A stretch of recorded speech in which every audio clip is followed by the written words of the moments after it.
ਪੂਰਾ tractor grill ਬੜੀ ਨੀਚੇ ਸਹੀ ਜੀ ਬਣਾਈ ਹੈ ਸਭ 40 85 ਪਹੁੰਚ ਗਿਆ ਜੀ ਫਿਲਹਾਲ ਇਹਦਾ ਇੰਤਜ਼ਾਰ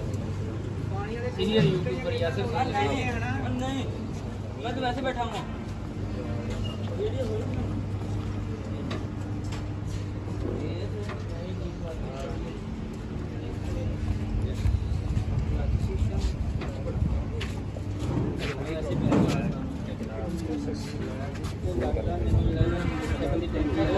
है